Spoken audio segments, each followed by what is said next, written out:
I spent a week reading thrillers. Let's talk about that. Hey, book besties, we're a week out from Halloween, my favorite holiday, of course. So, what did I decide to do? I decided to spend my week reading thrillers, and I read 3 thrillers this week. And I have some thoughts. So, the first book that I read this week is called Missing in Flight. A mother named Michaela is on a flight with her infant son, Liam.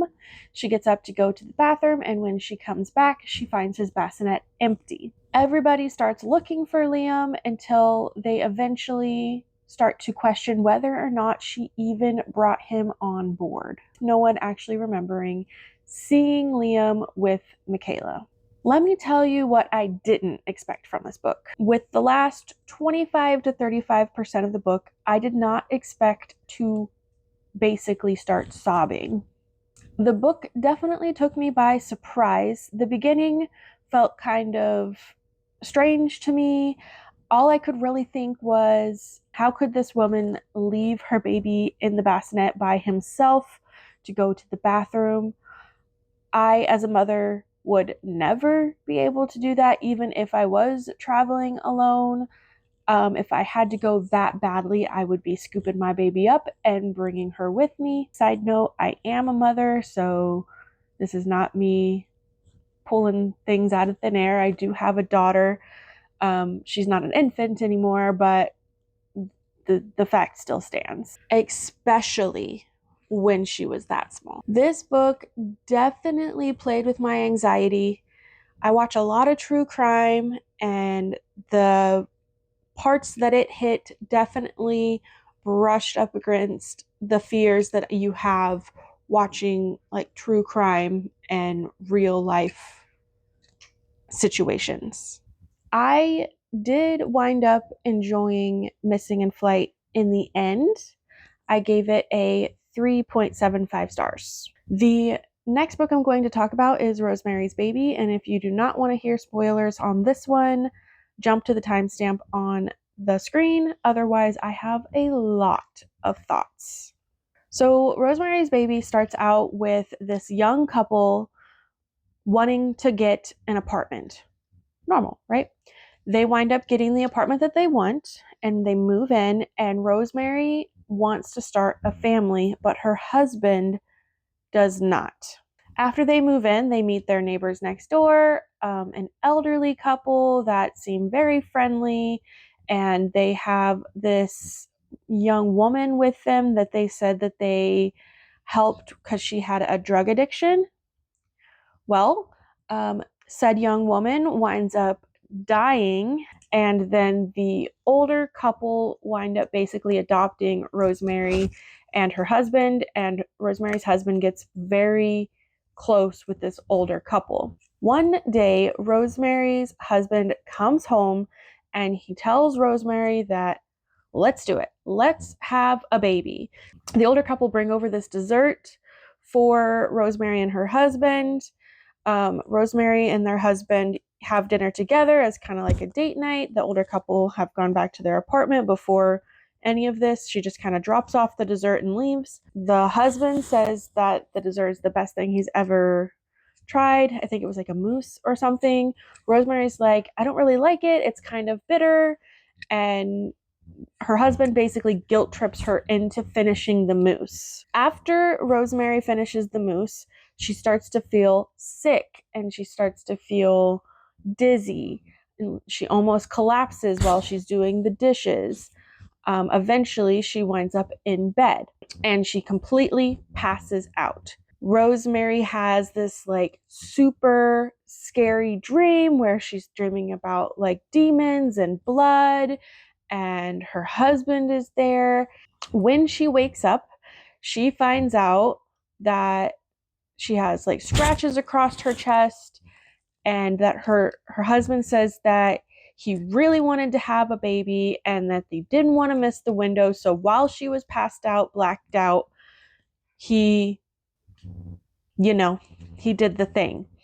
And Rosemary says to him, like, did you really have to do it while I was passed out?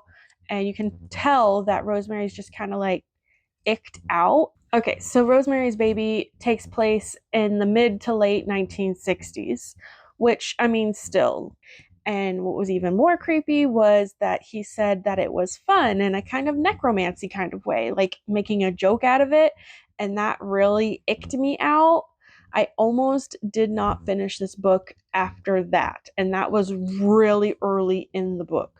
So after her husband does the deed and Rosemary goes about her normal business until her husband points out a few days later or a few weeks later that Rosemary has missed her period, and she never misses her period. That is a big thing for her, but she didn't want to get too excited, so she was just like, well, maybe it'll come in the next couple days.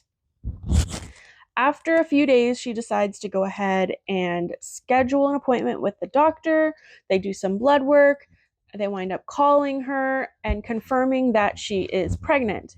But this doctor that then confirms that she is pregnant also wants her to rerun lab work. He says that the nurse did not pull enough and he wanted to run more lab work to make sure that everything was okay with the pregnancy and with Rosemary before continuing on. He was super offhanded about it, but you could kind of tell that maybe there was something he wasn't quite telling her. And when she tells her husband and her neighbors that she's pregnant, the elderly couple tell her not to see that doctor anymore, that they wanted her to see a special doctor that they had connections with, that would help her through the pregnancy at non-societal price, which basically I interpreted as like he was going to do it for super cheap, even though he was an expensive doctor. This doctor also really gave me the ick because, oh my God, there was gaslighting, and he told her not to educate herself. Don't read books. Don't talk to your friends. Don't take vitamins. Your sweet elderly neighbor is going to give you these super healthy vitamin drinks that'll give you all the nutrition that you need during your pregnancy. Don't listen to other people. Everybody's pregnancy is different. Like, yes, everybody's pregnancies are different, but telling a woman not to educate herself and just to listen to you is super sketchy. So Rosemary goes about her day. She's noticed that her appetite has decreased and she's been losing weight. And basically her husband, her neighbors, and her doctor have all been gaslighting her, telling her, oh, you've only lost a couple of pounds. You've only lost 3 pounds. It's normal to lose weight during the beginning of your pregnancy. But Rosemary has this friend that was already super sketched out by the apartment that she had chosen. And when he came over to see her, he had seen that she had lost significant weight and that he was concerned. The friend then calls back later that night and is like, hey, Rosemary, I have something really important I need to tell you, but I can't tell you over the phone. I need to tell you in person. Meet me at this place at this time tomorrow, and I will tell you all about it. And when she hangs up the phone, her husband is like, hey, what was that? And she tells him, oh, my friend wants to meet at this place at this time. He says he has something really important to tell me. And then the next day comes around and her friend has had an accident. I know, super sketchy, super weird. Her friend has had an accident. He's now in a coma.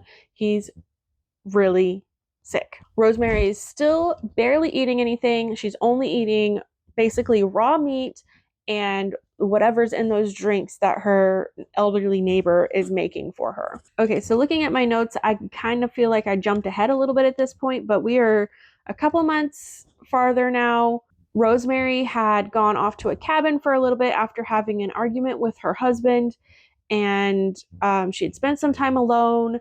And then when she comes back, he's like, oh, I really missed you, even though he basically ignored her the whole time she was gone. And then Rosemary is far enough along that she winds up passing out and going into labor, basically. And instead of taking her to the hospital, they take her back to the apartment. And when she finally wakes up, she is in so much pain, and they tell her that she has lost the baby. But they're still having her pump on a regular basis, which her breast milk winds up being this weird green tinge color. And every so often she can hear a baby cry, and they tell her that the baby that is crying is a new set of neighbors that live above her in the apartment upstairs. They have been bringing her this little handheld pump so that she can pump her breasts every so many hours. And then they've been giving her medications that they say are to help control her pain. When she asks what they're doing with the milk, they say, oh, we're just dumping it. But when she tries to put a dirty spoon into the cup full of breast milk, the person pulls the cup away and says, don't do that, which is also super sketchy. Okay. So she gets suspicious. And the next time they bring her medications, she puts them under her tongue and spits them back out and hides them under the sheets until she has like so many. So she does that several times. And then one of her friends comes to spend some time with her and visit with her, and they're going to have a drink. So she's like, hey, why don't you bring us some tea? And then while her friend is out of the room, she drops the several pills that has been keeping her sedated into the friend's cup, and she mixes it really good. And since she's not sedated anymore, she's feeling a lot more better, a lot more alert. And the person comes back, drinks the tea, passes out. So while that person is passed out, she sneaks out of her bedroom and goes through a hidden passage in the closet into the elderly neighbor's apartment who lives right next door. And that is when she discovers what she describes as evil witches gathered together in a coven. There's her husband, there's her elderly neighbors that are supposed to be off on vacation and are not. There's a bunch of other people that she said all have been conspiring against her. And then right next to them is a little bassinet. And when she gets closer, she sees that it is her baby in the bassinet, but he has strange eyes.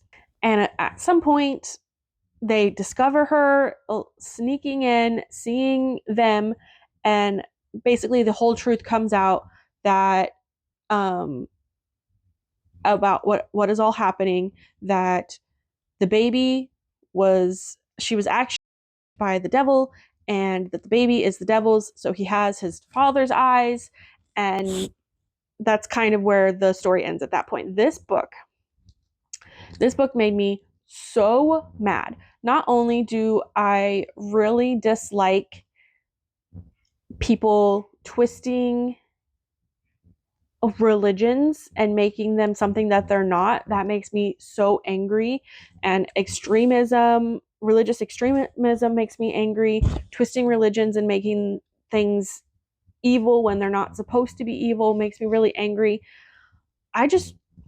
I hated this book. It was like a 1 star for me. I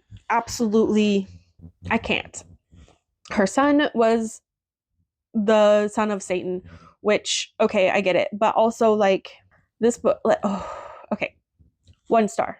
Now, the last book that I read this week was, of course, Carrie by Stephen King. And I kind of had the same battle with Carrie by Stephen King as I did with Rosemary's Baby. I liked it more, though. I liked Carrie by Stephen King better than I liked Rosemary's Baby.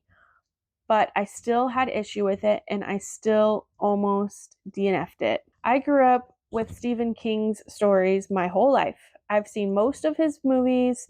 I've read a couple of his books. I have never read Carrie, but I have seen the movie, so I kind of knew what I was getting myself into. But reading it was a whole different experience. I should have known that I wasn't going to like it, especially based on my experience with Rosemary's Baby. I, as a rule, don't really like religious extremism.